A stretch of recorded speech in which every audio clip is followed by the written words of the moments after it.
día de hoy contamos con la presencia del hermano Camilo, del distrito lasallista de Bogotá. Antes de darle el pase, nuevamente siempre recordando algunas cositas. Ahí está Camilo, muy bien. Eh, Finalizando todos estos encuentros, ustedes se han dado cuenta que han sido grabados. La idea es que después podamos darles un poco de edición y estén subidos en el canal de YouTube de la RELAL, para que también, no solamente ustedes, si quieren volver a repasar algo, sino también para que sigan compartiendo, utilizándolo para seguir formando a los agentes pastorales de sus obras. Y también se enviará algún correo en agradecimiento, por supuesto, a su participación durante estos días, pero también como una pequeña evaluación que nos pueda servir a nosotros para ver cómo nos ha ido, también qué otros temas a lo mejor podríamos tomar en cuenta para una siguiente edición. Y también aprovecharemos ese correo para hacerles llegar las presentaciones, la información, insumos que los cuatro ponentes nos han dejado. Lo demás ya sabemos la dinámica, tenemos este primer momento de disertación del hermano Camilo y hacia el final tendremos una ronda de preguntas.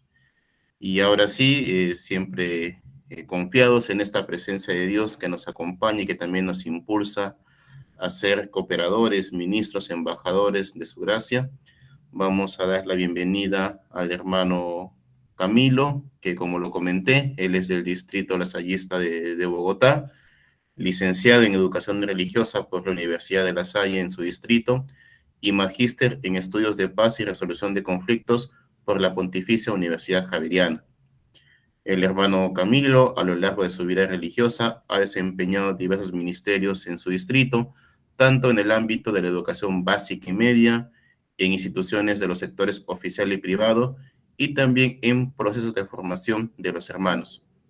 Desde el año pasado, 2024, ejerce como coordinador del proyecto Utopía, continuando su compromiso con la misión educativa y evangelizadora lasallista.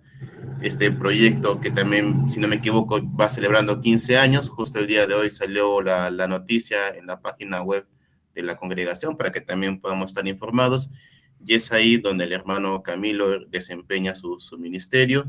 Y el día de hoy nos complace contar con él para que nos ayude, ilumine en ese tema que es la liturgia. Así que adelante, hermano Camilo, todo suyo.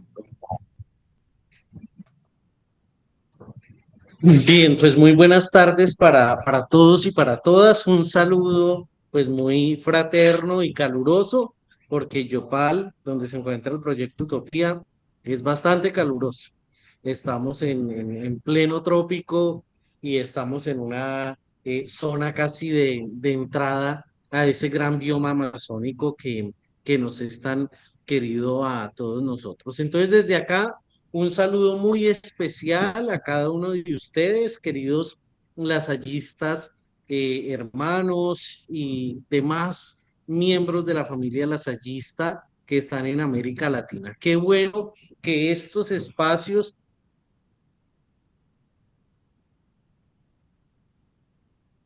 que también descubrir la valía y la importancia pues de estar juntos y de ir pues creciendo en este ministerio importantísimo que es la catequesis, en esta tarea pues que a todos nos congrega y que es tan identitaria para nosotros.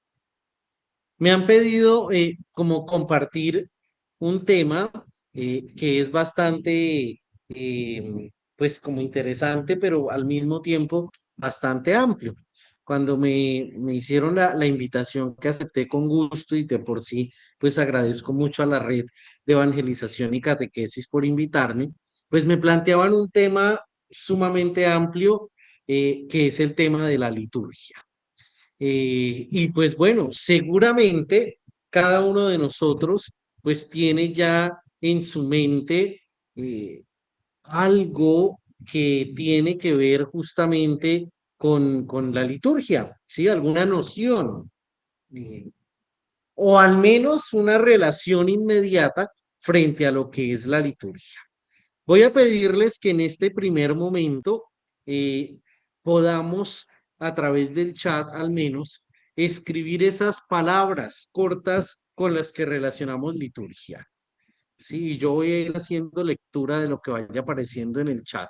Cuando a usted, querido lasallista, catequista, le hablan de liturgia, ¿en qué piensa? Póngalo en una palabrita ahí en nuestro chat, por favor.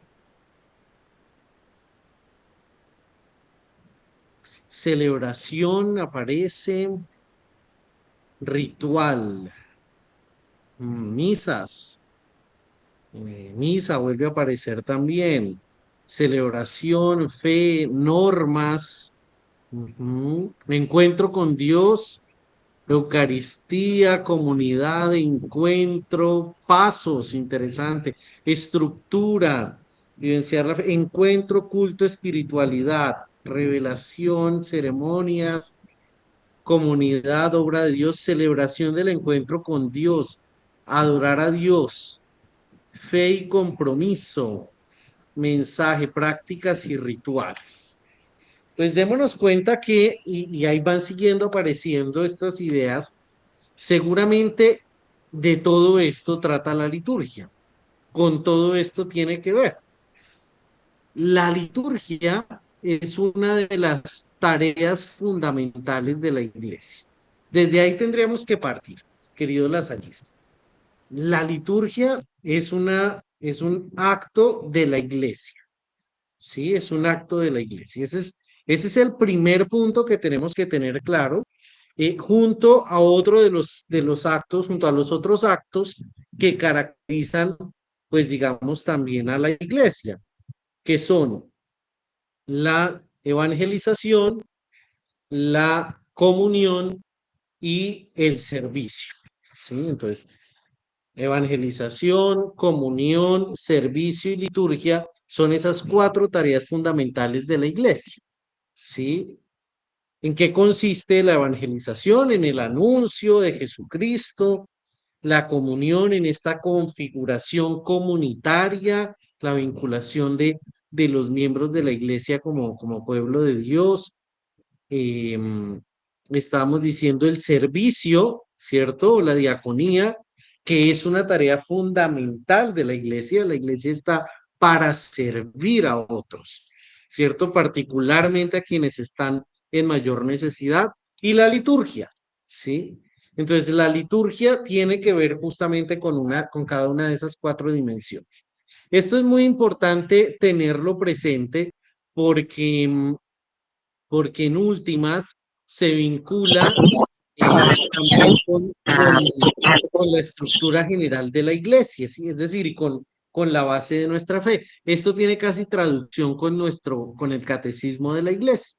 Quienes ya están familiarizados con el catecismo recordarán que el catecismo de la iglesia está dividido en cuatro grandes partes, ¿cierto? El credo, por una parte, dos, la liturgia, tres, la moral y cuatro, la oración. Pero bueno, no nos vamos a confundir con tanto. Lo que quiero decir de entrada es que la liturgia es una unidad tan amplia como toda la religión. Claro, a veces hay ocasiones en las que concebimos que la liturgia está más bien supeditada solamente a algunos aspectos, por ejemplo, de los ritos.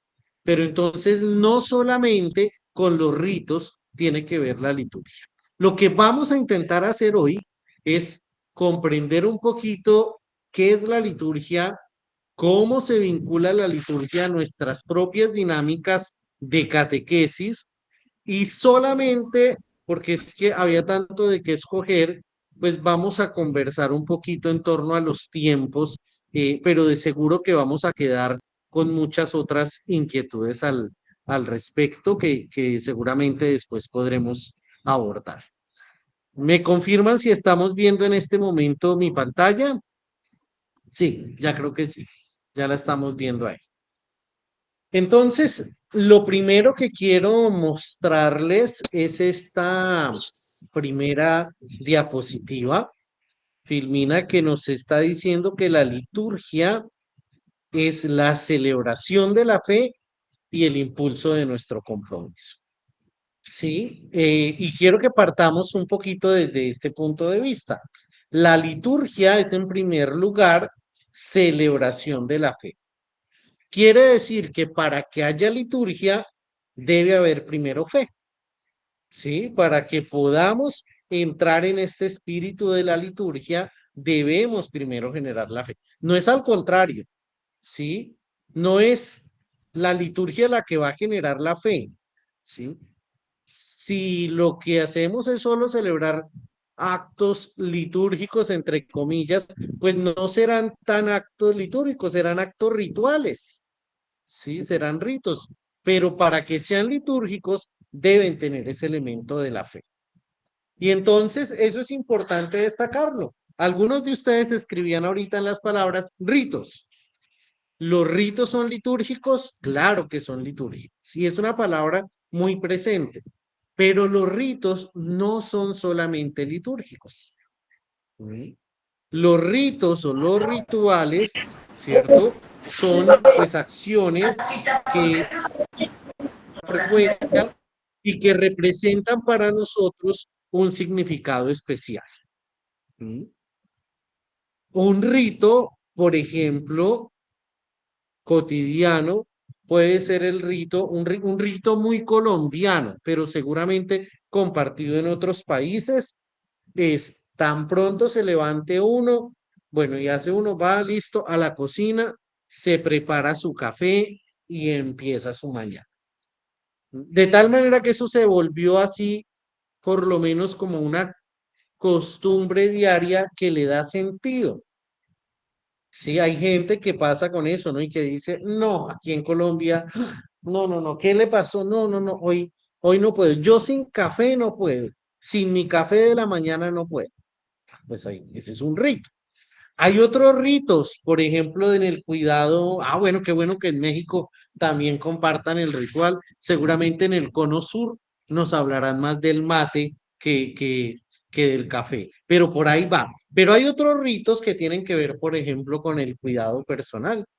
Ahorita en nuestra cultura actual estamos tan inmersos en el cuidado que, por ejemplo, el skincare se ha vuelto un rito. ¿Cierto? ¿Y por qué el skincare es un rito? Porque hay que hacerlo siempre, ¿cierto? A la misma hora. Entonces, que antes de acostarse, entonces que el pañito, que se quita la mujer, entonces en ese caso se quita el maquillaje, que usa la crema esta, que hace la exfoliación, que hace, ay, ¿cómo sabe, hermano? Pues claro, no aquí toca uno aquí en estos climas tropicales, toca cuidar la piel. Entonces, eso se volvió un rito, ¿cierto? También es un rito. ¿Por qué? Porque lo hacemos repetidamente, ¿cierto? Lo vamos volviendo parte nuestra, pero mire que los dos ritos de los que hemos hablado, pues tienen como algún sentido. Tomo el café en la mañana para llenarme de energía, o hago todo este cuidado de la piel, toda esta limpieza, ay, para que se me proteja la piel, que para que no me salgan arrugas, que para que mañana no me vea terrible, que bueno, para lo que sea, ¿sí? Entonces, esos son ritos, ¿sí? Pero hay ritos también, por ejemplo, sociales, hay ritos comunes, como por ejemplo esas costumbres en las que ya vamos entrando en la familia, por ejemplo. ¿Sí? Y entonces el modo en el que celebramos los cumpleaños en la familia, pues se vuelven rituales. ¿Sí? No, no, no, no, no. Aquí primero hay que, qué sé yo, ¿sí? Soplar las velitas, ¿sí? No, si no se soplan las velitas, esa es la costumbre aquí. Ay, no, que el día del cumpleaños siempre, entonces en la familia entonces se celebra en la casa del cumpleañero, porque nos reunimos todos, porque somos la familia ampliada y vamos allá, es en ese lugar y todos llegamos. Ah, bueno, son ritos comunes. O los ritos que vamos entablando también con nuestras amistades, el lugar que frecuentamos, ¿cierto? Entonces, ay, no, que ya sabemos, nos encanta ir a este café y casi que cuando uno llega allá ya sabe qué va a pedir, ya sabe qué va a ordenar, ya sabe con quiénes va a estar. Pues nuestra vida está continuamente, digamos, salpicada de ritos que cuando se dejan permear por la fe, se convierten en liturgia. ¿Listo? Entonces eso es importante. Nuestra vida es ritual. Todos tenemos nuestros propios ritos y vamos asumiendo nuestros ritos. Pues los ritos que son parte de nuestra humanidad, porque cada uno los va desarrollando, cada persona y cada sociedad, cada comunidad los va desarrollando, pues esos ritos, aquellos ritos que se dejan permear por la fe, se convierten en liturgia, ¿sí? Se convierten en celebración de la fe. Entonces, volvemos a ese principio. De ahí la labor importante que tenemos como catequistas. Como catequistas, en muchas ocasiones, pues estamos llamados a ser los catequistas de preparación para la primera comunión o para la confirmación o para el bautismo. Ah, pero cuidado, no tenemos que preparar para el rito, ¿cierto? Sino para la fe, porque la fe es la que celebramos a través de ese rito, no al contrario. ¿Listo? Para que esté ese carácter de liturgia. Entonces, por un lado, celebración de la fe, por otro, impulso de nuestro compromiso. Porque la liturgia es, ya lo vamos a ver ahorita, un punto de llegada, pero también un punto de partida. ¿Mm? Pero de partida de inicio. Sí, al menos aquí en Colombia, yo no sé si también en los demás países de Latinoamérica, a la confirmación es a la que le dicen el sacramento de la partida, ¿sí? Porque parten y no se vuelven a ver nunca más, ¿sí? Entonces, pues no, eso no puede ser. O sea, punto de partida no de que llegan ahí al sacramento y los que se vieron. No, no, no. Es la posibilidad de encontrarnos y comenzar o recomenzar estos compromisos. A ver, muy bien. Entonces, la liturgia nos lleva así a lugares, a ritos, a momentos especiales que expresan para nosotros la fe y expresan para nosotros la economía de la salvación. Sí, la economía de la salvación. Ay, ¿por qué escogí esa palabra de la economía de la salvación? Cuando a uno le hablan de la economía de la salvación, queda uno como medio loco, ¿sí? Porque dice economía de la salvación, yo no había escuchado eso. ¿Qué significa economía de la salvación? Cuando uno le dicen economía, lo primero que piensa es en el dinero, ¿verdad? En los recursos, en la administración, con eso tiene que ver economía. Y resulta que sí, que más o menos tiene que ver con eso, porque economía tiene que ver en su origen con dos términos griegos que son oikos y nomos, ¿cierto? Y oikos significa casa y nomos significa normas, reglas, ¿sí? O sea, la economía quiere decir como las reglas domésticas, ¿sí? Eh, pero las reglas domésticas, como las reglas de la casa, pues uno las puede interpretar como el modo en el que llevamos nuestra casa.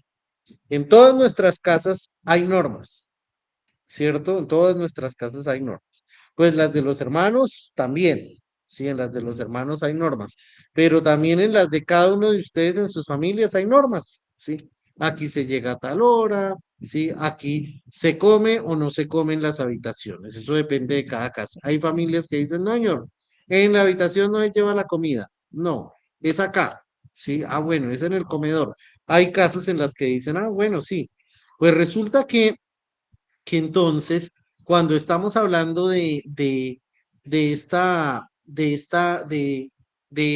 las normas de casa, o sea, de las vivencias cotidianas, entendemos que pues hay un modo particular en el que se va llevando la vida. Con eso tiene que ver la economía. Sí, o sea, con la vivencia cotidiana, ¿sí? La economía es el arte en el que podemos ir, pues, viéndonos también, viviendo la cotidianidad, por decir algo. Por eso tiene que ver con la administración, porque claro, si tiene que ver con la casa, pues tiene que ver con que lo que se compra en el mercado dure para toda la semana, ¿sí? No se acabe en el primer día. Por eso economía quedó a veces reducida solo al aspecto de lo administrativo, pero es que la economía tiene que ver con ese día a día, con esa administración, con esas leyes de lo cotidiano. Y entonces la salvación también tiene esta economía, quiere decir que la salvación va ocurriendo en lo cotidiano. La salvación se fue como administrando, digámoslo así. Sí, por eso se habla de administración de sacramentos. Sí, en los términos teológicos de la iglesia hablan de la administración de sacramentos. ¿Por qué? Porque tiene que ver con esta economía. ¿Y qué significa esta economía? Que quien entrega esto justamente es Dios, que entrega la salvación y que lo viene haciendo tan sabiamente. Juan Bautista de la Salle nos diría que Dios guía todas las cosas con sabiduría y suavidad y no fuerza la voluntad de los hombres y lo va haciendo de compromiso en compromiso. Eso es la economía de la salvación. Es decir, que poquito a poco nos va introduciendo en la salvación. Y un modo en el que nos introduce en la salvación, pues es a través de la liturgia. ¿Sí? La liturgia nos recuerda justamente este Dios que se va manifestando poco a poco. Y por eso resulta tan valioso entender que cada momento de la liturgia debería ser para nosotros expresión de ello. La liturgia en particular nos ayuda a acercarnos al misterio de Cristo y a su misterio pascual y nos ayuda a celebrarlo. Es decir, la liturgia solamente tiene sentido si nosotros a través de ella entramos en una relación directa con Jesús. ¿Mm? Ese es el sentido. Por eso es que el sentido litúrgico debe trascender más allá, digamos, el sentido nada más de las normas, ¿sí? Porque no son ideas ni son leyes, ¿cierto? Es un encuentro el que se debe propiciar a través de la liturgia, ¿sí? Y por eso este encuentro con Jesucristo se manifiesta a través de los signos. Y por eso a través de estos signos nos vamos santificando, es decir, nos vamos acercando cada vez más a Jesucristo. Hay que pensar de qué manera nuestra experiencia litúrgica nos acerca efectivamente a Jesús, nos permite acercarnos a Cristo, porque hay que decirlo, o sea, podrían haber ritos que en vez de acercarnos a Cristo, nos alejen de Él, podrían darse, ¿sí? Cuando en el centro de la experiencia litúrgica no está Jesús, ¿qué podemos ir a encontrar? Cualquier otra cosa, incluso cosas muy bellas. ¿No? La muestra es que podemos ir y recorrer alguna iglesia, un templo, que es un lugar pensado específicamente para la liturgia, y podemos sencillamente pasar con la mirada de quien se admira ante la belleza. ¿Mm? En todos nuestros países hay iglesias muy bellas y podemos dar el recorrido, andar por ellas, mirando cuán bellos son los cuadros, qué música tan bonita, qué iluminación, qué arquitectura. Ya, sí, eso puede ser, pero la liturgia nos pone ya en el encuentro con Cristo. O sea, nuestra mirada tendría que dirigirse ya mucho más a Él. Entonces, eso es lo primero. Aquí entonces tendríamos que preguntarnos esto, ¿cuáles son los signos empleados en la liturgia? Entonces, la liturgia se vale de tres signos. ¿Sí? O más bien, hay tres tipos de signos que se van dando a través de la liturgia. Uno son acciones, dos objetos y tres palabras.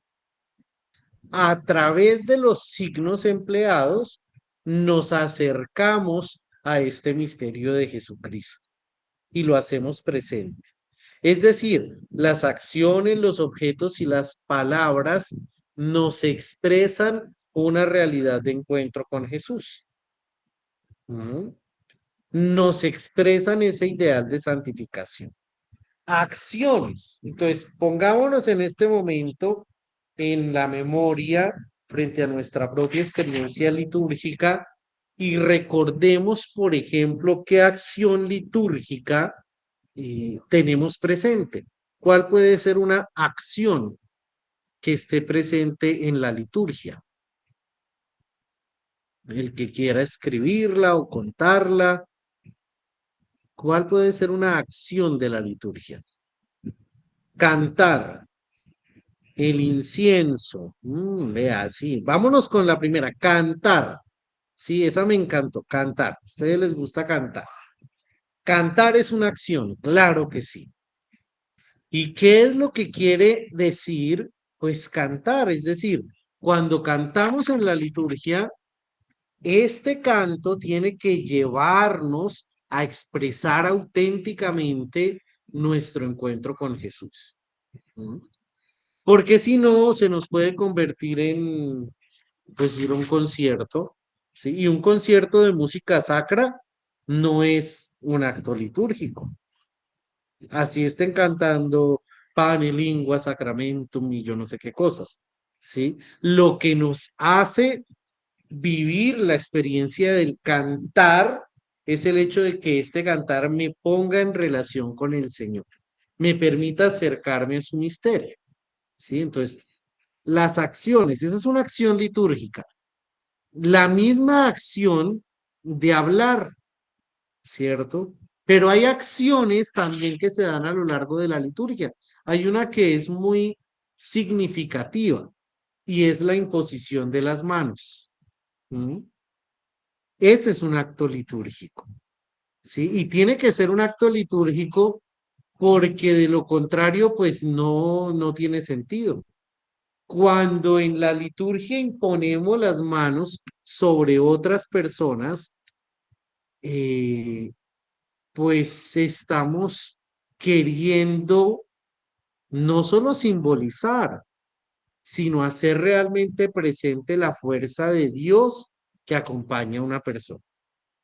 Por ejemplo, cuando hay imposición de manos litúrgicamente, cuando se está consagrando a alguien, en la confirmación, por ejemplo, la ordenación de los sacerdotes, eh, en la unción de los enfermos, ¿sí? Hay una acción propia, ¿cierto? Que es imponer las manos y que quiere expresar algo que ya en la Sagrada Escritura estaba de manifiesto. Y es que por la imposición de manos, el Espíritu Santo desciende sobre la comunidad. Por eso es tan fuerte ese gesto, esa acción. He visto otras acciones que han comentado ahí, por ejemplo, arrodillarse. ¿No? Y entonces en la liturgia hay momentos en los que se nos aconseja arrodillarnos, ¿sí? En las que se nos da esa posibilidad, ¿sí? O se nos pide hacer una genuflexión. Eso puede ser sencillamente una norma, ¿sí? Como cuando se le da, cuando van los niños pequeños a la misa, y pues claro, no están como tan atentos, y está la abuela ahí al lado y dice, arrodíllese, y lo jala así del brazo para que se arrodille. Bueno, pues claro, ahí no hay, pero ¿por qué nos arrodillamos? Cuando descubrimos la experiencia de fe que hay ahí, casi que viene siendo natural el arrodillarnos. Por ejemplo, todos hemos vivido un momento litúrgico seguramente muy sentido en alguna exposición del Santísimo Sacramento, ¿cierto? Y como que en ese momento, cuando está la Sagrada Comunión expuesta, la Santa Hostia en la custodia, y cuando hay ese ambiente de intimidad, y cuando vemos a la comunidad como centrando la mirada y casi como que nace el impulso de arrodillarnos. ¿cierto? Y como que arrodillándonos, yo no sé si les pasa cuando uno a veces se arrodilla, hay momentos en los que uno se arrodilla pues pensando en el almuerzo, ay, ahorita dónde es que salimos, pero hay momentos en los que uno se arrodilla y empieza como a pedir como con más insistencia. ¿M? Incluso la oración interna se le vuelve a uno como, Señor, aquí de rodillas te estoy pidiendo tal situación. La acción nos está expresando algo fundamental. ¿Sí? Entonces hay acciones a lo largo de la liturgia que, si van acompañadas de espíritu de fe, nos ayudan a acercarnos al misterio de Dios. Cuando no tenemos la experiencia de fe, pues no lo vamos como a entender. ¿Sí? Hay gente que, por ejemplo, se pregunta cuando no viven nuestra experiencia de fe en la iglesia, en la Eucaristía, por ejemplo, pero ¿por qué hay que pararse? Eso, ¿qué es lo que ven allá? No, eso va la gente, se para, se sienta, se para, se sienta, se para, se sienta, se arrodilla, se para, se sienta, pero yo, allá ellos saben cómo es. Claro. ¿Por qué? Y ahí valdría la pena preguntarnos, oiga, sí, de verdad, ¿por qué se levanta uno en la Eucaristía? ¿Cuándo se sienta? ¿Cuándo se arrodilla? Las acciones nuestras, cuando son conscientes y cargadas de fe, nos ayudan a acercarnos más al misterio. Entonces estamos viendo varias acciones, acciones litúrgicas. Una acción litúrgica, por ejemplo, muy común, es también la acción de la bendición. ¿Mm? ¿Cierto? ¿Quién puede bendecir? Pues todo cristiano. ¿Mm? Sí, la acción litúrgica primera que yo recuerdo es a mi mamá haciéndome así. Bueno, mi hijo, vaya que Dios lo bendiga. ¿Mm? Sí, claro, es una acción. ¿Sí? Es una acción que permite ese encuentro con Dios, ¿sí? Que Dios lo bendiga. Seguramente la mamá está haciendo ahí el ejercicio, pero hay que hacerlo consciente. Entonces, primero, acciones. Segundo, la liturgia puede emplear objetos. ¿Mm? Objetos que se hacen signo, que se hacen expresión, ¿cierto? De una realidad, pues digamos que nos centra mucho más, ¿cierto? Que nos lleva a Dios. Estoy pensando, por ejemplo, en el gran cirio pascual. ¿Se acuerdan del cirio pascual, el sábado santo, cierto? Ese cirio enorme que nos acompaña, que está ahí presente con nosotros, y como que, ay, nos va revelando, pues sí, oiga, es verdad, el Señor ha resucitado, entonces está ahí.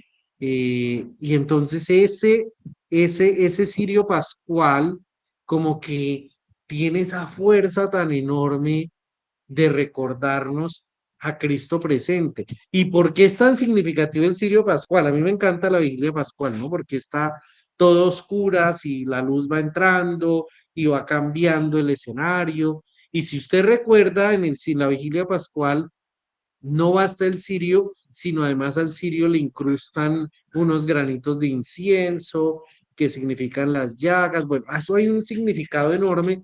Los objetos también nos van ayudando a entrar en ese significado. ¿Sí? Entonces hay objetos litúrgicos, sí, objetos con los que hacemos liturgia, ¿sí? Pero de la misma manera los objetos, como las acciones, si no están cargados de fe, pues difícilmente nos van a dar, digamos, un sentido, ¿sí? No van a significar. Claro, hay objetos litúrgicos y hay objetos que no lo son.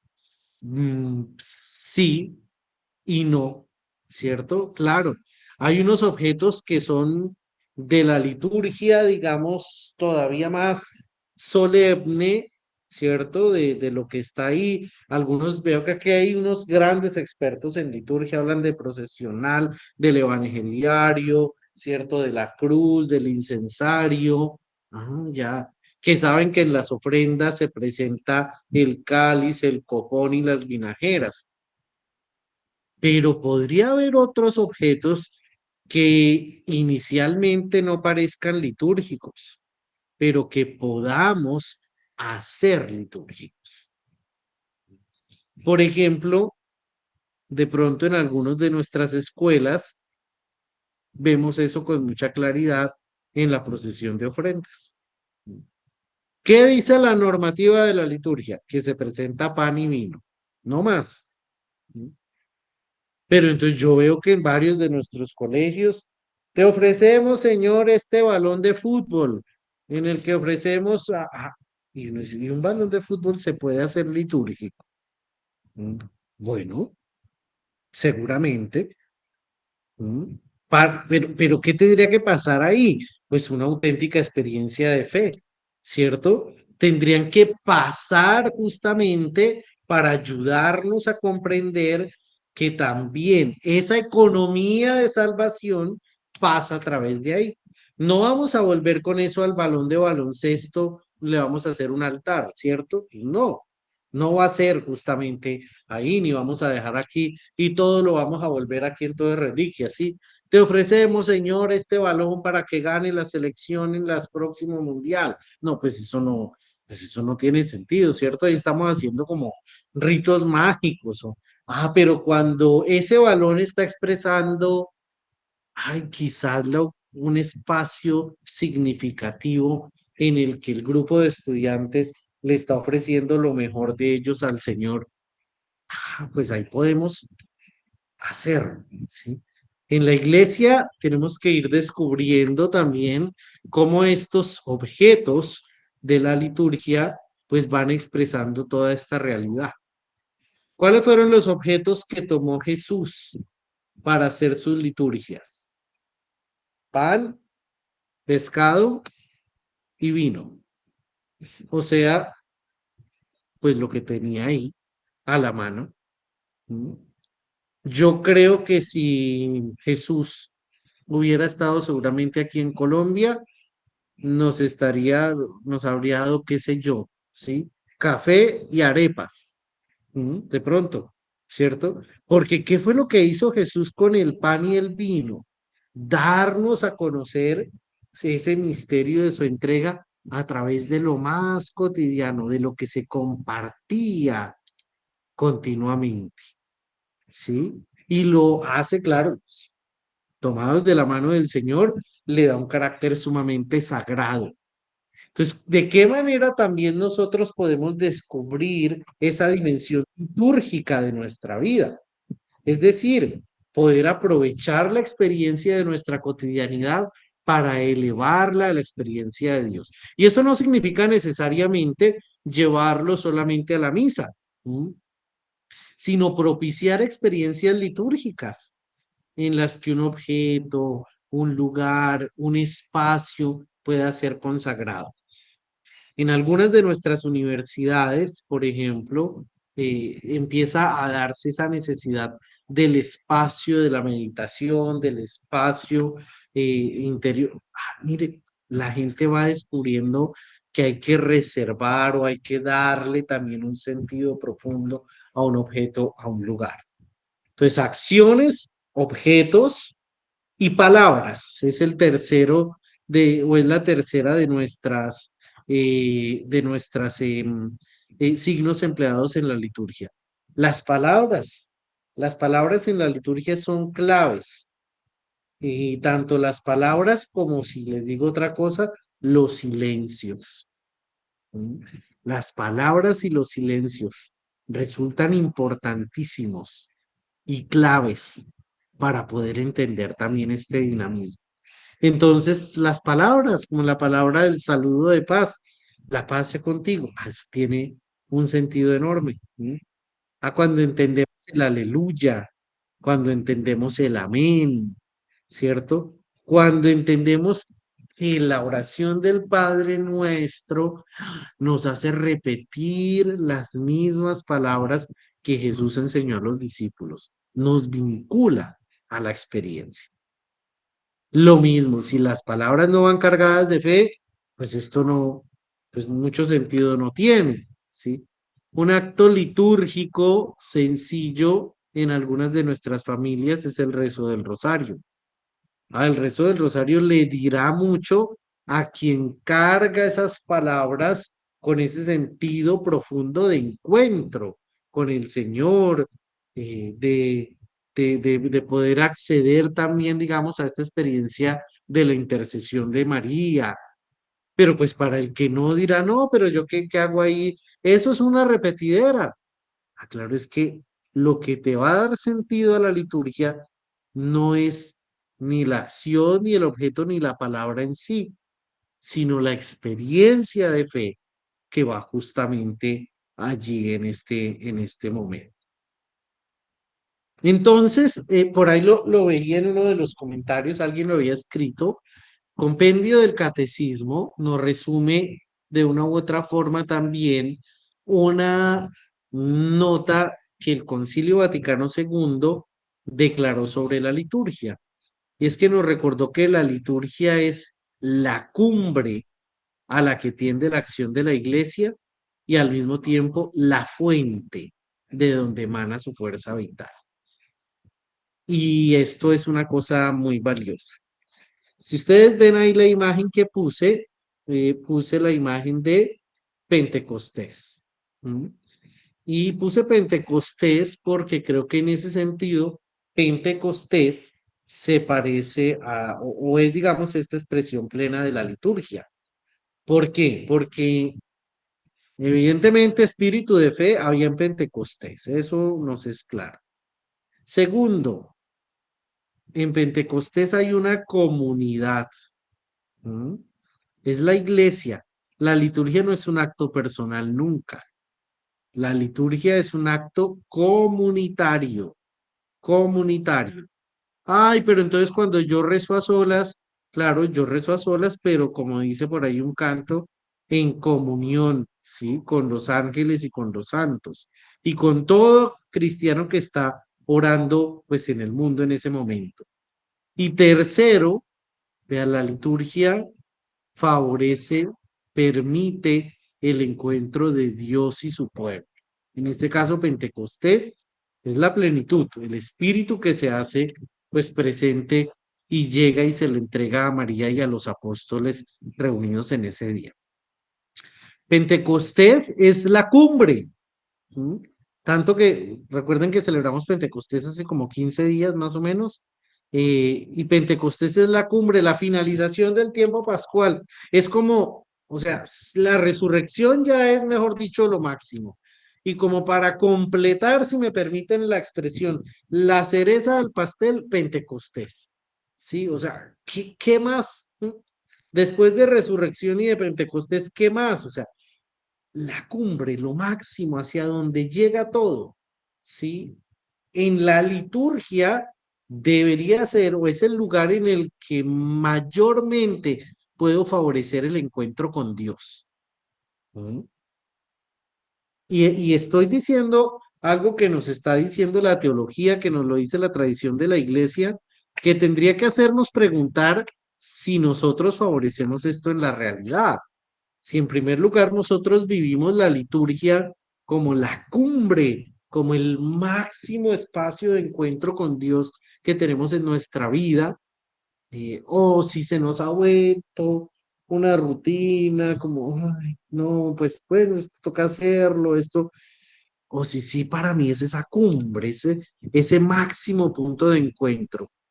Pero, mis queridos lasallistas, al mismo tiempo, o sea, Pentecostés no fue Transfiguración 2.0, ¿sí? Ay, qué chévere que estamos acá. Ay, tan bonitas las llamas, cómo se nos ven aquí sobre nuestra cabeza, las lenguas de fuego. Ay, quedémonos aquí, tan rico, tan... No. Pentecostés, les digo, fue un ratico. Y lo que pasó después de Pentecostés fue la pura misión, ¿sí? Porque de ahí los discípulos salieron. Yo no sé si los discípulos volvieron a encontrarse todos. Bueno, yo creo que como que en el Concilio de Jerusalén, o yo no sé si ya Santiago le habían, lo habían acabado, pero, pues básicamente la imagen es que después de Pentecostés, lo que viene es la fuente de la misión, ¿sí? De ahí en adelante viene una cantidad de trabajo, la fuerza vital. Y entonces recuerden, por ejemplo, que en la Eucaristía, a la que vamos cada domingo, eh, nos dice al final de la liturgia, nos dice el sacerdote, pueden ir en paz. ¿Sí? Y entonces decimos, demos gracias a Dios y nos vamos, ¿sí? Pueden ir en paz no significa, pues vayan y descansen, duerman el resto del domingo, véanse una buena serie en Netflix y duerman. No, ese vayan en paz es efectivamente, pues, la paz, es decir, enviados con esta paz de Dios que nos hace anunciarle a otros el mensaje. ¿Mm? Por eso la Eucaristía termina y no termina. La Eucaristía sigue. ¿Mm? Por eso el matrimonio, que es un sacramento y es un momento litúrgico especial que seguramente muchos de ustedes vivieron, pues seguramente en su momento fue la cumbre, el momento, ay, la belleza de la vida, ¿cierto? El día en el que el amor llegó al máximo. Ay, sí, ya, claro. Y los anillos, y las fotos, y el vestido, sí, claro. Pero al mismo tiempo el matrimonio es la cumbre, pero pues ustedes más que yo saben de eso, yo eso no sé. Pero ahí empieza la fuente de todo lo demás. ¿Mm? Ay, sí, hermano, eso fue la fuente de todos mis problemas. Yo no sé, no, por Dios, ¿cierto? Si fue una experiencia litúrgica y vivida en Dios, pues es la fuente de donde emana una fuerza vital hermosa, que es el don de la familia, por ejemplo. ¿Mm? Entonces, hay que descubrir el lugar de la liturgia como el lugar de la cumbre, hacia donde llegamos, y la fuente, desde donde arrancamos. ¿Sí? Eso le da un dinamismo vital a la liturgia. Y queridos catequistas lasallistas, deberíamos encontrar la manera en la que hagamos descubrir a nuestros estudiantes, a nuestros catequizandos, pues también esta realidad. Primero, pues, ¿cómo preparamos el camino para alcanzar esta cumbre? ¿Sí? No podemos preparar la liturgia solamente para lo ritual, ¿sí? O sea, si nos vamos dedicando solamente a ensayar ceremonia, ¿cierto? Y a buscar que el día de la primera comunión, entonces todo salga divinamente y todo salga perfectamente. Y aquí se dice amén y aquí no se dice amén. Y cuidado, usted porque dice gloria si estamos en cuaresma. Y cuidado, pues bueno, pues no, pues así mejor dicho, yo no sé qué tanto vayamos a lograr alcanzar esa cumbre. Pero si preparamos el camino para llegar allá, pues vamos a permitir también que la liturgia sea esta experiencia profunda de encuentro. Hoy hablan en muchos otros escenarios de la educación en la interioridad, ¿verdad? Y la educación en la interioridad tiene que ver con eso, con gozarnos las manifestaciones litúrgicas, ¿sí? Como la alegría y como el silencio. Un lugar importante de la catequesis es educar para el silencio. Les digo la verdad, yo creo que a veces en la Iglesia Católica y en varias iglesias cristianas también no hemos sabido valorar el lugar del silencio. ¿Mm? Porque a veces hay celebraciones litúrgicas que son palabras y palabras desde el comienzo del nombre del Padre, del Hijo, pueden ir en paz.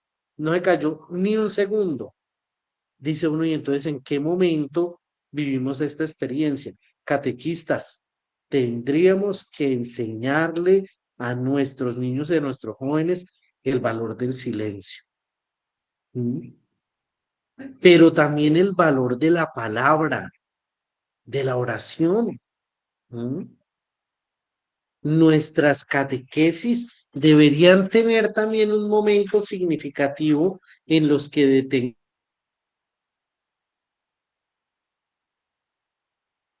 detengamos nuestra charla y nos dispongamos a poder a nuestros chicos y chicas a hablar con Dios como quien habla con un amigo, ¿eh?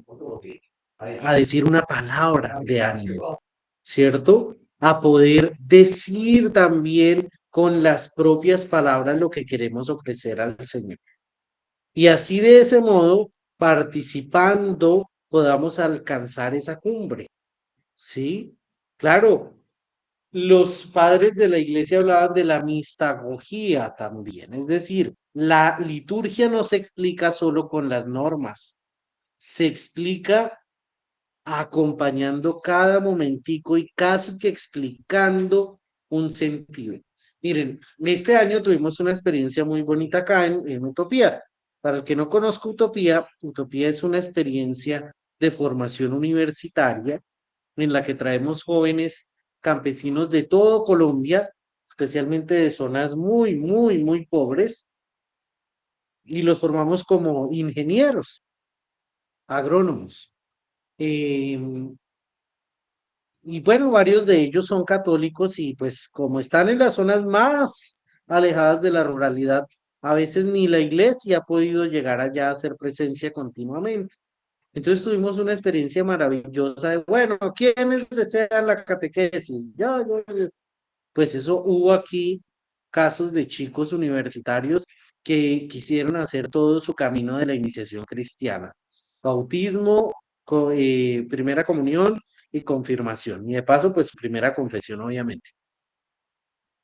No se imaginan la riqueza, para mí fue una novedad que vivimos en la ceremonia, digamos, sacramental, porque el padre que estuvo con nosotros dijo, no, hermano, démosle todo el realce y vivamos con ellos el rito de la iniciación cristiana.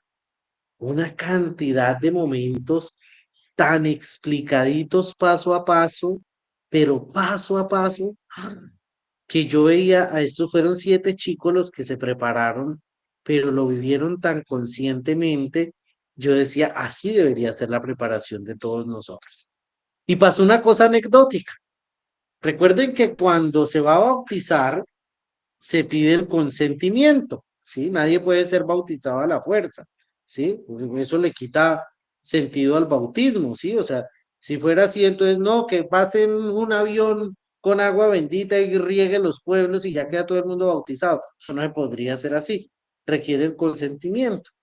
En el caso de la mayoría de nosotros, el consentimiento se lo pidieron a nuestros padres, ¿verdad? Entonces, y se lo preguntan, ¿cierto? ¿Qué es lo que piden para sus hijos? El bautismo. Bueno, y entonces ahí viene. Resulta que cuando la persona ya es más grande, por ejemplo, eso es muy bonito en la liturgia, pues ya no le piden el consentimiento a los padres, sino se lo piden a ella misma. Entonces había 2 chicas que se iban a bautizar. Entonces, imagínense, pues también ese hecho, qué bonito, iban a ser bautizadas, ya unas chicas de 20 años, entonces, por favor, bueno, hicieron los ritos, pasamos a la pila bautismal, a la pila. Y entonces fue con la primera. Y entonces Vanessa, entonces empezó Vanessa, ¿qué es lo que pides a la iglesia? Padre, bueno, primero digo porque estaba asustada como, que me salve, que el bautismo, bueno, que el bautismo, bueno, entonces el bautismo, ¿y estás dispuesta? Bueno, respondió. Entonces, Vanessa, yo te bautizo en el nombre del Padre y del Hijo y del Espíritu Santo. Sí, vean que ahí estaban los 3 elementos que dijimos, ¿no? Palabras, objetos y acciones. Bueno, entonces pasó, Vanessa quedó bautizada, pasó Dayana, que era la otra chica. Y entonces, pues llegó, y entonces el padre llegó y le dijo, eh, ¿deseas vivir en la libertad de, bueno, lo que le haya preguntado, no recuerdo ahorita, pero lo que nos llamó la atención y hasta nos causó risa es que pues ella ya estaba con su cabeza sobre la pila, imagínense la escena, sobre la pila bautismal, ya tenía su cabeza y voltea la cabeza y mira al padre hacia arriba y le dice, no me va a preguntar si quiero. Pues eso nos dio una risa a todos, claro, todos como que, ay Dios mío, bueno, sí, entonces sí, Dayana, ¿quieres recibir el bautismo? Entonces, pero miren cómo a nosotros nos dio mucha risa en ese momento y después veíamos, oiga, qué bonito gesto, o sea, ella misma, esta chica estaba tan consciente que lo que quería hacer era recibir esta experiencia que ella era, o sea, pregúntame porque sí quiero. Obviamente que dijo que sí quiero. Entonces, Esto, digamos, no para decir que, que digamos que sea la única experiencia, pero nuestras preparaciones en la catequesis deberían favorecer el hecho de ir alcanzando esta conciencia mayor de lo que vivimos, de lo que celebramos. Y lo mismo preguntarnos qué es lo que genera la liturgia en nuestros caminos de anuncio de Jesús. Realmente, ¿cómo logramos nosotros favorecer experiencias de fe, de encuentro y de celebración que nos ayuden a querer volver, ¿m? A seguir dando testimonio y anunciar lo que está ocurriendo acá?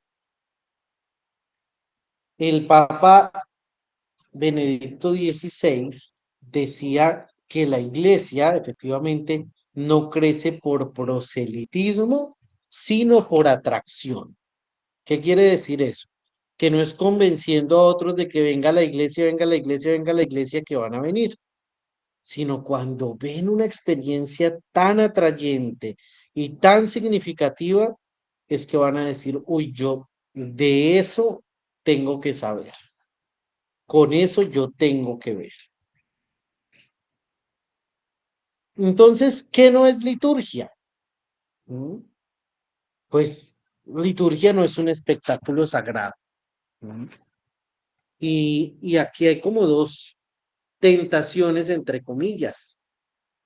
Podemos pensar que en la liturgia lo importante es, mejor dicho, que cada momento sea extremadamente lúcido, por decir algo, pero incluso no para ofrecérselo al Señor, sino para que se vea bonito.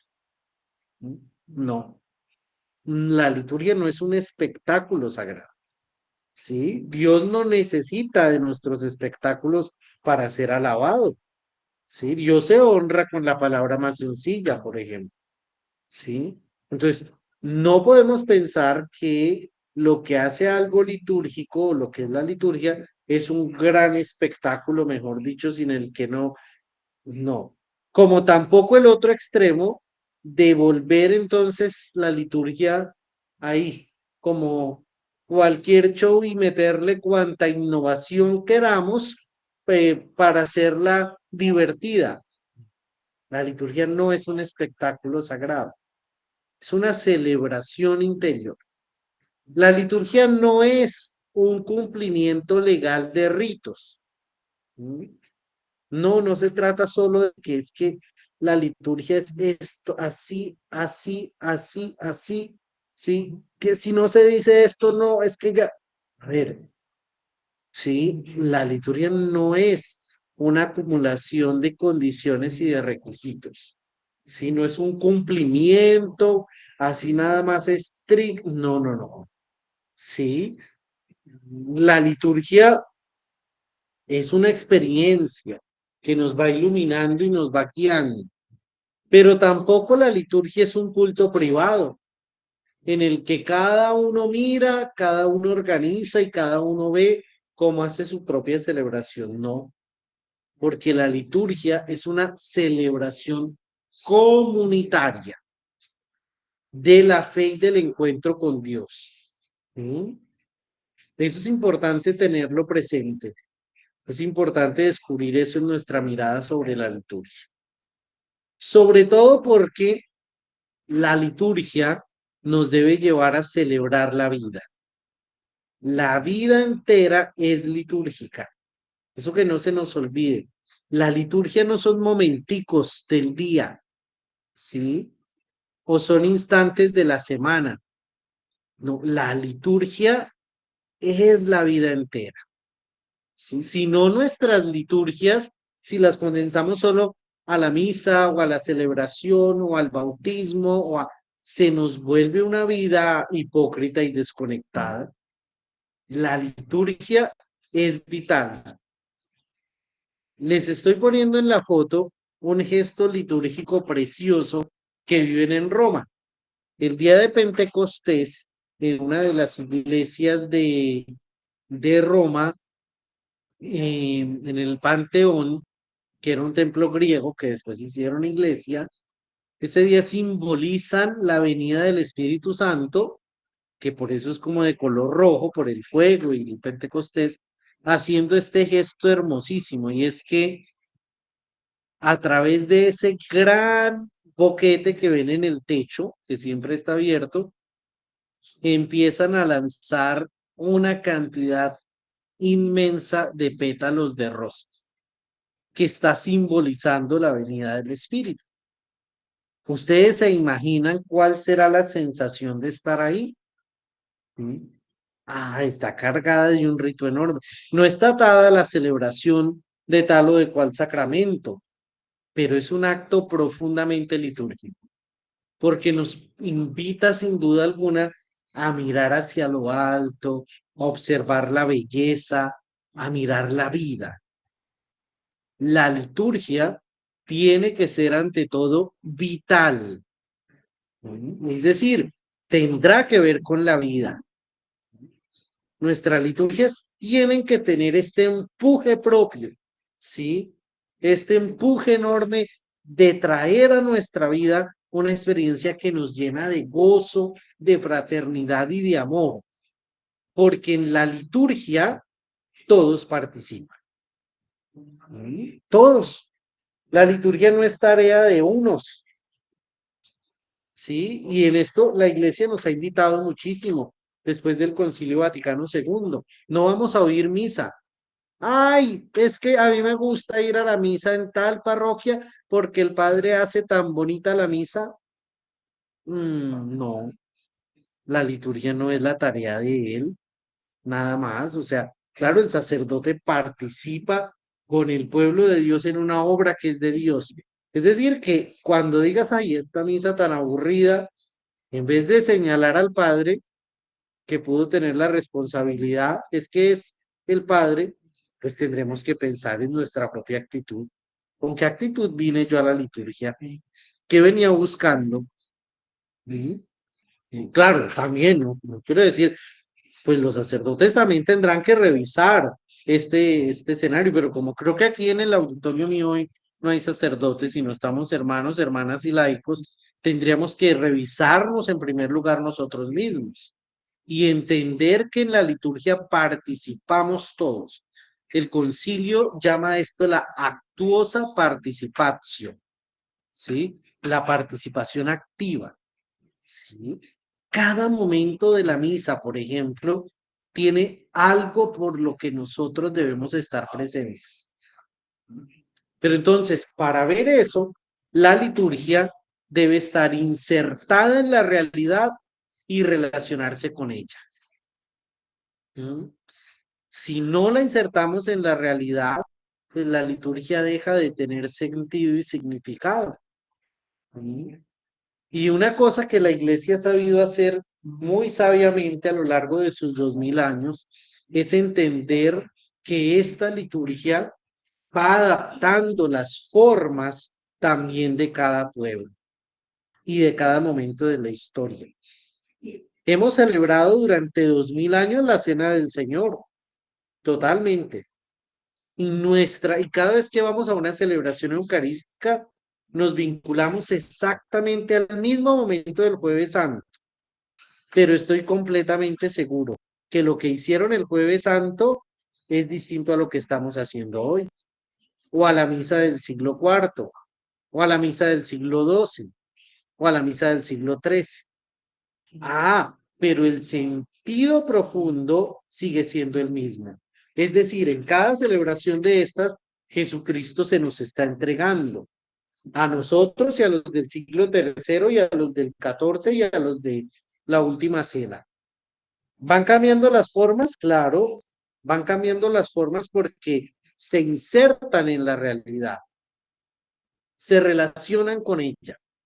Hoy, justamente, un hermano del Perú que me compartió un video, pues hablando justo de esto de la liturgia, me compartió un video de cómo, por ejemplo, celebran el Corpus Christi en Cusco, ¿sí? Y es muy distinto, ¿sí?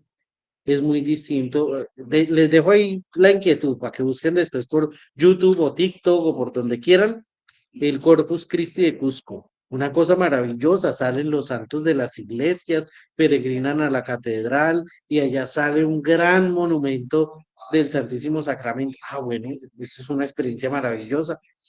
En otros lugares es la procesión con el Santísimo, en otros hay altares llenos de ofrendas. Es decir, si vamos viendo eso en cada una de nuestras poblaciones, de nuestros países y de nuestros lugares, la liturgia sabe insertarse en la realidad. ¿Sí? Entonces celebramos novenas. Por ejemplo, aquí en Colombia en la Navidad, alrededor de la Navidad, está la novena de aguinaldos, ¿sí? Una celebración familiar y casera. En México están las posadas. Esto es una vida litúrgica. Y hablo de estas porque esas dan deseo de vivir. Estas celebraciones llenan de alegría. Y ese es un gesto de una liturgia auténtica, la que nos devuelve con gozo a la vida cotidiana. Y entonces la liturgia es capaz de atravesar y de acompañarnos en todo tiempo. Hay tiempo para todo, dice el libro del sabio en la Sagrada Escritura. Tiempo para reír y para llorar, para bailar y para lamentar, para crear, para destruir. Es la liturgia, además del lugar, tiene que ver con el tiempo. Para nosotros, el tiempo en nuestra fe es valiosísimo. La predicación de Jesús era esa. Conviértanse que el tiempo está cerca. Y entonces el tiempo también nos ayuda a darle sentido a nuestra vida. Y eso es lo maravilloso de la liturgia. Miren, no hay cosa más que aburra a ustedes o a mí en la vida, hay que una vida rutinaria. Uno se queja de eso, ¿cierto? Ay, no, este día tan aburridor, esta semana estoy cansado de esta rutina, si todos los días lo mismo, sí, pues no, tan rico que es un fin de semana, ¿o no? Cuando uno llega y dice, es el día de descanso, es la oportunidad. Ah, claro. ¿Por qué? Porque nuestros tiempos también nos marcan esta posibilidad de encontrarnos. Y entonces deberíamos también en la catequesis ayudar a las personas a descubrir que los tiempos de la liturgia son tiempos especiales. En temas teológicos, que son un kairos, o sea, un tiempo de Dios. Y entonces hay tiempo. Y la liturgia por eso tiene que tener ese carácter de que es un tiempo dedicado exclusivamente a ese acto. La liturgia necesita tiempo y hay que enseñarle también a nuestros muchachos en nuestra formación de catequesis que la liturgia implica también eso, que se tomen un momentico. Ay, ¿cuántos de nuestros estudiantes en la catequesis lograremos nosotros convencer para que tengan un momentico de celebración al comienzo o al finalizar el día? Yo no sé si todos lo hagan, pero bueno, ¿será que sí estamos ayudándoles a ellos a que al final de la noche tengan su momentico de diálogo con Dios? ¿No? O al levantarse. Cuando empezamos a hacer eso, ahí es donde somos catequistas para la liturgia. No solamente diciéndoles que hay que ir a misa el domingo, también hay que decírselo, pero descubriéndoles a ellos la necesidad de darle un tiempo a Dios.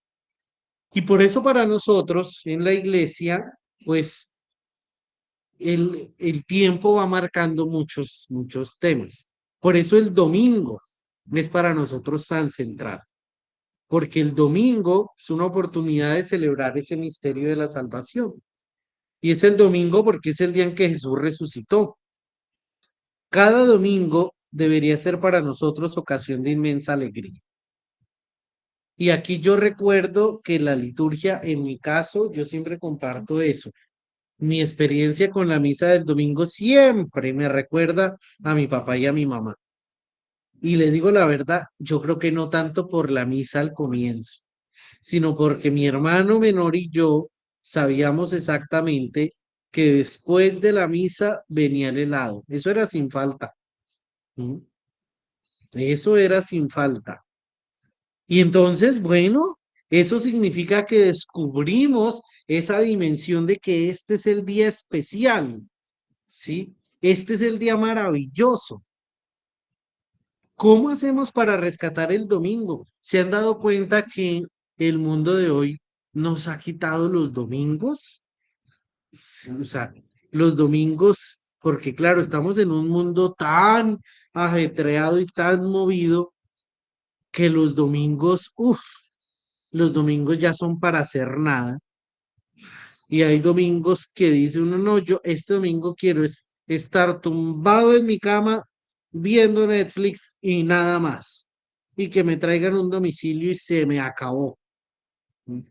Pues, y ese domingo que debería ser el domingo del encuentro, de la alegría, de la celebración. ¿No? Eso es liturgia, hermano. Por ahí pasa la liturgia. Mm, Por ahí pasa. Porque esas deberían ser nuestras expresiones también eucarísticas, ¿sí? En el sentido más amplio del término. Claro, pasar por la Eucaristía, pero vivir en acción de gracias. Ah, pero el domingo se nos volvió un tema sumamente íntimo. El domingo es mi día, que nadie me moleste. Ay del que me hable en domingo. Pero el domingo es el día del encuentro para nosotros. Y así también como el domingo debería ser nuestra pauta central, hay experiencias muy bonitas que llevan a eso. Por ejemplo, qué bonito es cuando vamos adquiriendo el hábito de preparar la misa del domingo. ¿Mm? Y entonces antes de ir a la misa, leo el Evangelio del próximo domingo, o estoy en una comunidad de fe que lee las lecturas de ese domingo y las prepara.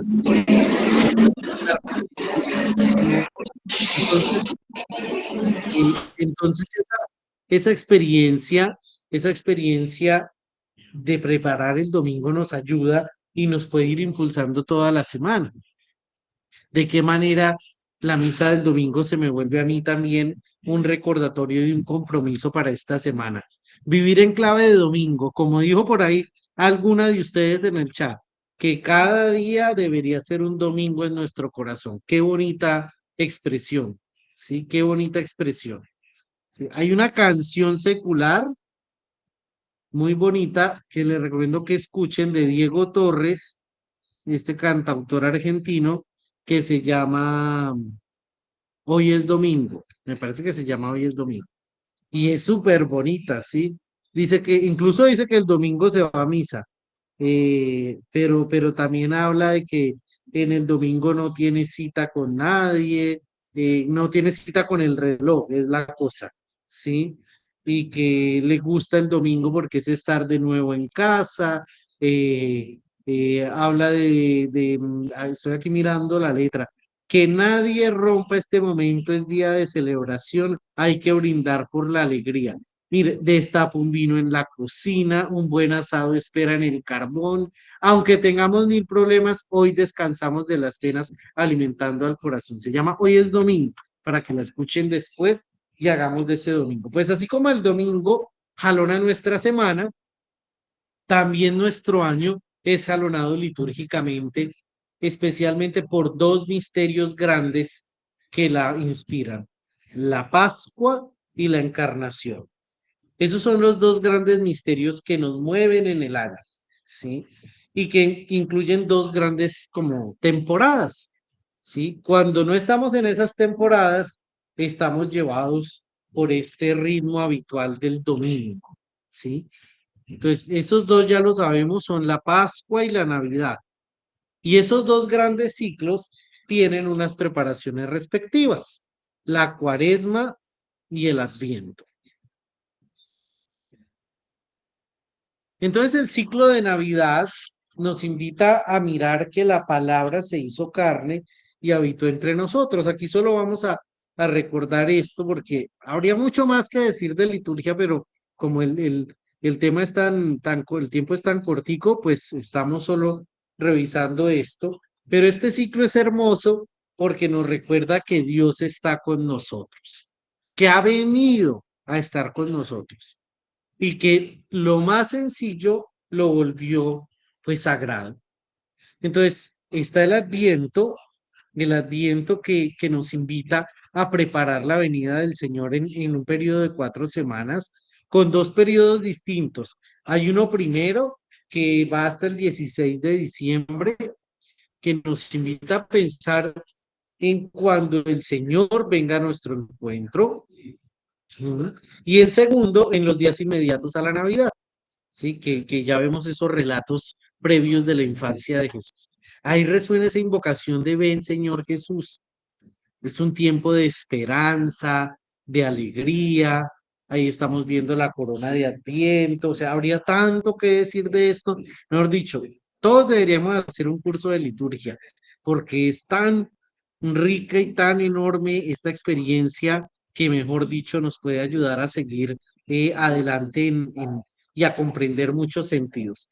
Y nos dejamos inspirar por los profetas, por Juan el Bautista y por María. Y no recuerda, por ejemplo, el Adviento, la importancia de los colores, ¿no? Entonces hay color morado, sí, entonces las velitas son moradas, y también tenemos la corona y a veces armamos el pesebre, e incluso aparece un color que a veces no notamos siempre, el color rosado. El color rosado es un color litúrgico que se usa cuando una fiesta está por venir. Es como un moradito aligerado. Y viene ese tiempo de Navidad. Oigan, la Navidad, cómo es de inspiradora. La Navidad, cómo nos llena de alegría. Navidad es tiempo de buenos propósitos. ¿Pero por qué? Pues porque la Navidad nos recuerda que Dios aparece en medio de nosotros. ¿Mm? Y que si Dios está con nosotros, pues hay sentido para la esperanza y para la alegría. Yo quisiera mostrarles acá, pero yo no sé si vaya a sonar la música, y es que voy a mostrarles parte de la liturgia que había también en el Vaticano, la última Navidad del Papa Francisco. Esto fue en la noche de Navidad. Ojalá se pueda escuchar. Me escriben si se escucha.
Bueno, ¿por qué les traje este videíto de la Navidad, de la última Navidad del Papa Francisco?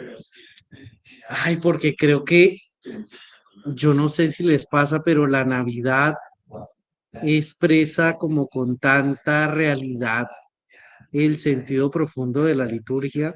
O sea, uno escucha este villancico que también está en nuestro idioma, y como que se inspira y como que le transmite efectivamente paz y como que ve una cantidad de símbolos. Si se dieron cuenta, había una cantidad de signos, ¿no?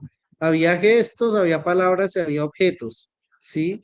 Que conmueven, ¿sí? Las lucecitas, el pesebre, el destapar al niño, ¿cierto? Los niñitos que estaban alrededor con flores, el Papa cargando al niño Dios, el ponerlo en el pesebre el diácono.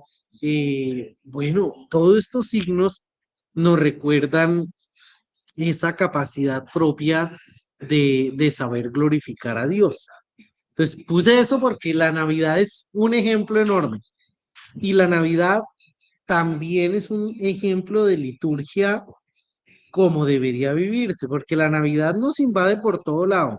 Sí, claro, el comercio también quiere a veces quitarnos la Navidad, pero no nos dejamos, porque cuando estamos en Navidad no solo durante las celebraciones litúrgicas, sino todo ese tiempo estamos alegres y nos reunimos con las familias y hacemos comidas especiales y damos regalos y si bien, o sea, ese ambiente espiritual nos invade y nos invita a vivir de otras maneras.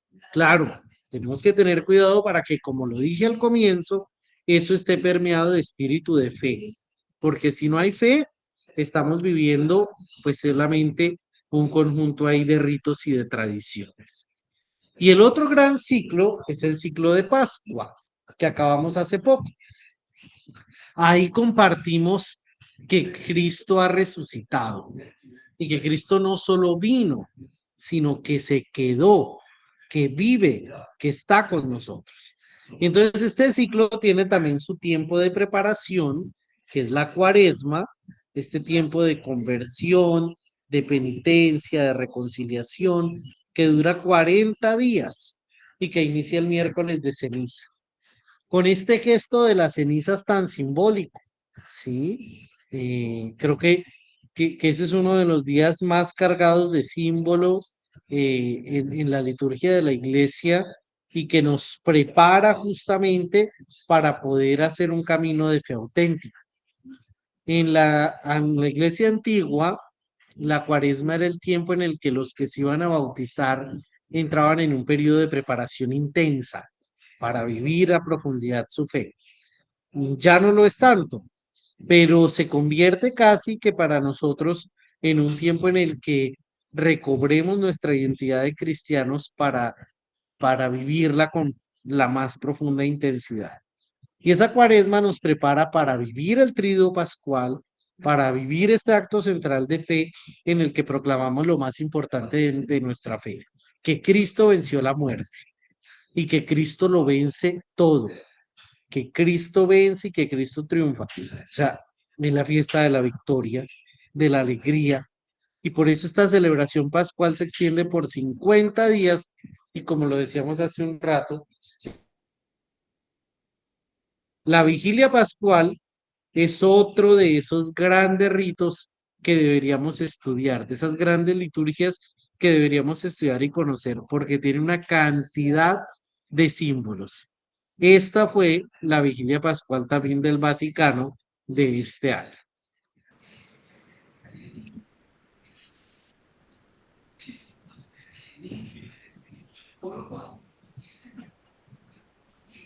Lumen Christi.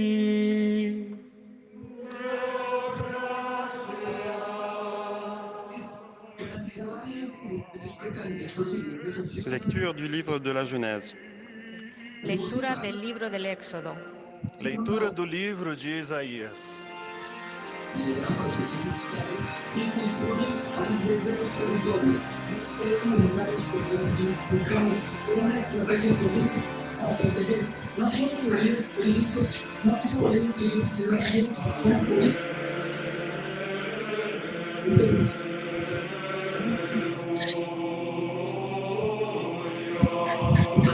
Facciamo spazio alla luce del risorto e diventeremo anche noi costruttori di speranza nel mondo.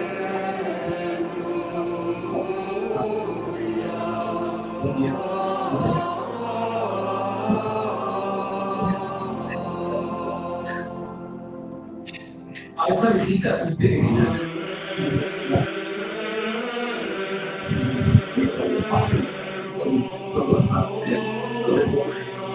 vi benedica Aquí, Dio aquí onnipotente, también vemos como una Padre, cantidad de gestos muy valiosos, e de Spirito principios Santo. muy bellos Amen. que nos revelan tanto la fortaleza de los signos como también, digamos, esta centralidad de la celebración.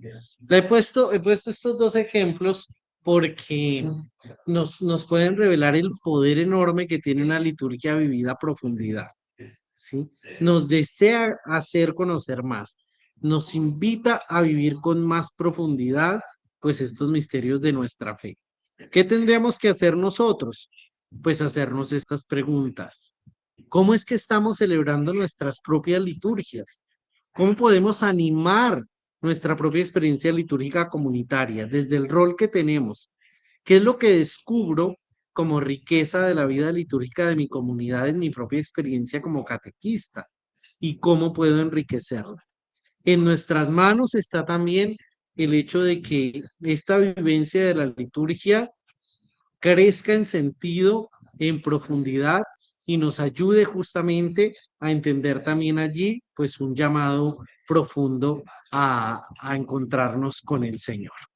Pues queridos catequistas, queridos lasallistas, eh, me disculparán lo básico y lo simple de este encuentro, pero era apenas como un broche, como una introducción a la liturgia. Me dijeron que era como liturgia para dummies y quería hacer sencillamente, pues eso, una aproximación inicial, sobre todo pensando en qué es lo que nosotros hacemos, pues somos nosotros los llamados también a seguir entrando en esta dinámica litúrgica, a ser partícipes a nuestros niños, a nuestros jóvenes de este dinamismo, pues que nos invita a seguir adelante. Entonces, había visto yo por ahí una mano levantada, eh, pero ya no. Entonces, hermano Eduardo, pues muchísimas gracias por, pues no sé qué vendría ahora. Gracias a todos por los saludos. Sí, Camilo, gracias a ti más bien por compartir, por ilustrarnos, por también inducirnos y motivarnos. El tema es bastante amplio como todos los demás. Tal vez por una cuestión de tiempo, si te parece un par de preguntitas cortas, sí, sí, un par de preguntas. Entonces, como hemos estado trabajando en las anteriores sesiones, lo mismo si por el chat o si alguien levanta la mano, pues hacemos un par de preguntas para ir cerrando ya también esta sesión.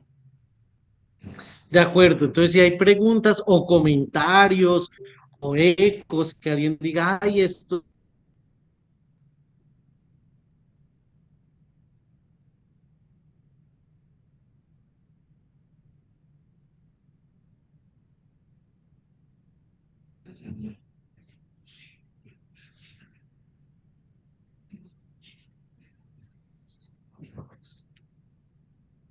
Ahí veo una en el chat. ¿Cómo introducir a los más pequeños que aún no pueden comulgar? Una pregunta muy interesante. Yo creo que tiene que ver con este dinamismo del que hemos hablado. Es decir, si empezamos a entender que también para lo litúrgico debemos catequizar, es porque debemos entender que lo litúrgico no es solamente el espacio sacramental, ¿sí? O sea, no es solo el rito, sino que debemos empezar a disponer las actitudes que nos ayudan a celebrar en la liturgia. Tiene que ver, por ejemplo, con que eh, les enseñemos a los más pequeños a orar. Eh, por ejemplo, en uno de los colegios en los que estuve, una experiencia que me llamó la atención. Y es que, claro, teníamos la Eucaristía mensual para todos los chicos, entonces estaban ahí. Bueno, y incluso el padre que iba, pues ayudaba mucho a fortalecer este sentido litúrgico. Pero en algún momento nos pusimos a pensar, bueno, por más dinamismo que sea, los chiquitines de preescolar, ¿cómo hacemos? ¿Mm? Porque entra para nosotros el sentido pedagógico. Y un chiquitín de preescolar, ustedes y yo lo sabemos como docentes, pues no va a prestarnos atención más de 7 minutos. Y la misa, así sea la más rápida misa del mundo, no dura 7 minutos, ¿sí? Ni 9 ni 15, ¿cierto? Entonces, ¿qué, por ejemplo, decidieron hacer en este colegio? Una práctica que me pareció muy interesante. Bueno, entonces vamos a proponer también para ellos un escenario de preparación, ¿no? Y es que vamos a tener con ellos una liturgia aparte, ¿sí? Y ellos van a estar primero y poco a poco se les va a ir explicando de tal manera que cuando ya estén en segundo o en tercero, los integramos a la Eucaristía. Pero antes hacemos con ellos los títeres y llevamos el mismo evangelio y estamos ahí y les enseñamos el compartir y llevamos el panecito y llevamos también aquello. Entonces, ¿por qué pongo ese ejemplo? Porque más que la práctica en sí, sí tendríamos que recuperar esos sentidos profundos que le den sentido a las celebraciones.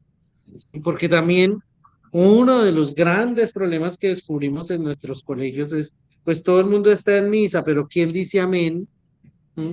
Es que y les digo una cosa, a veces ni los profesores, ¿sí? Ellos están allá de pie cuidando, pero entonces, ¿cómo hacemos para descubrir este sentido profundo de la Eucaristía? Sí, por ejemplo, pues tiene que ver con descubrir esos momentos íntimos que hay también. Por ejemplo, hay que enseñar a nuestros niños la importancia y el carácter del silencio, de la profundidad, de la meditación. ¿Sí? Hay que enseñarle a los niños a escuchar la palabra, ¿sí? A escuchar la palabra. Ustedes saben que ese es un problema de nosotros a veces los católicos. A veces va uno a la misa, y ni se acuerda que la primera lectura, ¿qué? Ah, mm, ¿En qué estaban? Sí. Y el evangelio, ¿cuál era? Y de pronto ahí sí es porque le recuerdo, no, hoy era el del paralítico. Ay, sí, el del paralítico. Y mentira, usted no lo escuchó, sino como ya lo ha escuchado 20 veces, ya él lo sabe de memoria, ¿sí? Entonces, escuchar es una práctica fundamental. Tenemos que enseñar también a nuestros pequeños a escuchar, a acoger la palabra para responderla a ella. Tenemos que enseñarles a orar. ¿M? Las posturas, por qué las manos cruzadas, qué significa cada gesto, cada sentido. Cuando la persona va incorporando el sentido de lo sagrado, lo va incorporando a su vida y lo va necesitando. Entonces yo creo que esa puede ser una pauta importante, ¿sí? Entender que aquí hay unos dinamismos cada vez más grandes que nos ayuden a hacer eso, ¿no? A celebrar, a compartir, a descubrir la inmensidad de lo que tenemos frente a nosotros. Bueno, y yo les agradezco a todos ahí porque eso hay una cantidad de comentarios. No voy a poder dormir hoy eh, de tantos comentarios bonitos que me hicieron. Me los voy a creer. Pero vi otra por acá y era que cómo hacer para que los padres de familia y los estudiantes participen más seguido de la misa. Yo creo que, yo creo que aquí es donde debemos entender desde donde yo partí. Primero viene la fe. O sea, hay que renovar nuestros procesos de catequesis completos. Miren, si no, podemos obligarles a que vayan cada domingo a misa, ¿sí? A que traigan la firma del sacristán y de la señora de los cantos y de la que hace el salmo, ¿sí? En el cuaderno. Y eso lo pueden hacer, porque saben que sin eso la catequista molesta o el catequista no deja. Pero eso no va a transformar el fondo. El día de la primera comunión va a ser el último de ellos y de las familias. Entonces, ¿qué es lo que tenemos que preguntarnos seriamente? ¿Qué es lo que nosotros estamos o cómo es que nosotros estamos transmitiendo esta experiencia de fe? ¿Mm? La fe, el anuncio del evangelio es lo primero que tenemos que mirar. ¿Mm? Miren, cuando descubrimos el Evangelio, y esa es su experiencia y la mía, pues es una experiencia tan alegre que toca celebrarla. ¿Mm? Pues toca encontrarnos con el Señor. Después de que uno se encuentra con el Señor, pues toca encontrarse con Él. Le nace a uno el deseo, la búsqueda, ¿cierto? La iniciativa, pero no es al revés. ¿Mm? No es yendo allá que un día me va a aparecer. Bueno, de pronto sí, mi Dios tiene tantos modos de actuar, pero, pero yo creo que aquí nuestra pregunta central tiene que estar en torno a nuestros procesos de evangelización. Y por eso nuestra evangelización a los niños y a los jóvenes tiene que tener una esfera real de alcance a la familia. ¿M? A la familia, totalmente. Yo, o sea, y va desde actos pequeños. Miren, a la familia hay que prepararla, incluso a los de primera comunión, para que al menos el día de la primera comunión lo vivan como un día, como un acontecimiento espiritual. Porque ahora con esto, todo el mundo tomando la evidencia, ¿sí? Las fotos, yo me acuerdo que en un colegio yo decía, me hacen el favor y había que preparar muchas cosas. Desde detalles, va a haber un fotógrafo oficial, ¿sí? Pero entonces había que decirle a la familia, ay, no, pero es que va a venir el primo, no, mi primo va a tomar la foto, no, va a haber un fotógrafo oficial, pero ¿por qué? No porque vayan y decir, ay, en el colegio cómo molestan, y claro, eso es para quedarse con la plata de la foto, y eso es para que, no, no, es para decirle a las familias, va a haber eso porque necesitamos que cuando el niño reciba la comunión, pase y ore en ese momentico, sí, pero eso era una catequesis con la familia decirles a ellos, yo reunía a los papás, por ejemplo, faltando como 20 días y les decía, me hacen el favor, o sea, el niño está orando por primera vez, él está con Jesús, así, pero lo está viendo ahí, y usted cree eso, Jesús viene a su encuentro, y usted dice, "Ps, ps, mire, ponga las manos así, venga, la foto, tómele todas las fotos que quiera después de misa, sí, todas, sí, no va a haber límite de tiempo, sí, si quiere yo le poso en 4 fotos más con él, sí, pero en el momentico en el que reciba al Señor, oiga, deje al niño hacer eso, y saben que las familias se entendieron, sí, esa fue una primera comunión tan bonita que yo vi, eso fue en Cartagena, y de verdad, los niños llegaban y con una paz, o sea, se sentaban, claro, los preparamos, se arrodillaban, cerraban sus ojitos auténticamente. En otros colegios no me ha funcionado mucho, porque llegan y el niño llega, y primero llegan a comentarles de al lado, ¿a qué le supo? Sí, porque eso es típico de los niños de la primera comunión. Ay, ay, es dura, ay, ah, el vino, oh, qué feo. Bueno, eso está ahí, pero llegan y se sientan y a veces se arrodillan y ya que mire aquí la foto, que mire allá, que sonríe acá, que ponga las manos acá, que ponga el cirio acá y que la vea la cosita. A veces nos toca atender hasta estos mínimos, pero son asuntos de evangelización, queridos lasallistas. ¿Mm? Hay que evangelizar, hay que integrar a la familia para que le dé valor sagrado también a estos momentos. Y yo empato ahí con otra pregunta que vi por ahí. Ya vi varias, pero no vamos a alcanzar. Entonces, ¿dónde cabe la solemnidad en este momento? ¿Cuál es el lugar de la solemnidad? O sea, de estos momentos, como llegar ahí, miren, lo solemne es expresión de lo profundo, ¿sí? Lo solemne es expresión de lo profundo. Por eso una liturgia como la que vimos ahorita del Vaticano, como que lo inspira a uno, como que lo deja a uno ahí, pero porque tenemos esa mirada profunda. Pero de lo contrario, corremos el riesgo de hacerlo solemne solo como lo espectacular, ¿sí? ¿Sí? Sin profundidad, lo solemne se nos vuelve, o sea, una cosa muy bonita, pero no sé qué tan profunda. Sí, entonces no se nos puede olvidar que para llegar, o sea, en últimas, tenemos que llegar al momento de la solemnidad, ¿no? ¿Cierto? De lo que significa, Dios mío, me estoy encontrando contigo. La experiencia de San Juan Bautista de la Salle, poder decir, Dios mío, tú estás presente en mí y en todas tus criaturas.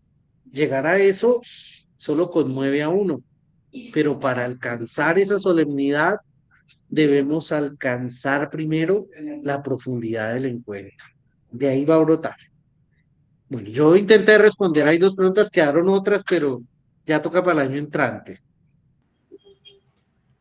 Sí, Camilo, lo dejamos para la segunda edición. Y nada, Camilo, que quede en deuda con su merced. Ya después arreglaremos. Y nada, la verdad, muy, muy agradecido con todos los lasallistas de la región. Desde la red ha sido un intento de generar unos apuntes, porque la verdad lo ha hecho Camilo, y creo que los 4 temas que hemos abordado son bastante amplios. En cualquier programa universitario eso da para mucho más, pero creo que al menos nos sirve, primero, para revitalizar nuestra fe, segundo, para descubrir también algunos temas de interés que podríamos seguir profundizando, que nos ha cautivado mucho más, y también para renovar el celo, ese celo por anunciar el evangelio, por también ayudar a madurar en la fe, que sin duda también es parte de nuestra espiritualidad lasallista. Y como en la misa esto no termina, más bien nos toca justamente volver a nuestras obras, a la catequesis, al colegio, al aula, a poner todo esto en práctica, que la experiencia, el testimonio de los 4 que nos han acompañado durante estos días justamente sea impulso para hacer de mejor manera, profunda, evangelizadora y significativa, la catequesis en nuestros lugares. Muchísimas gracias a todos y viva Jesús en nuestros corazones. Por siempre. Por siempre. Por siempre. Por siempre. Por siempre. Por siempre. Por siempre. Por siempre.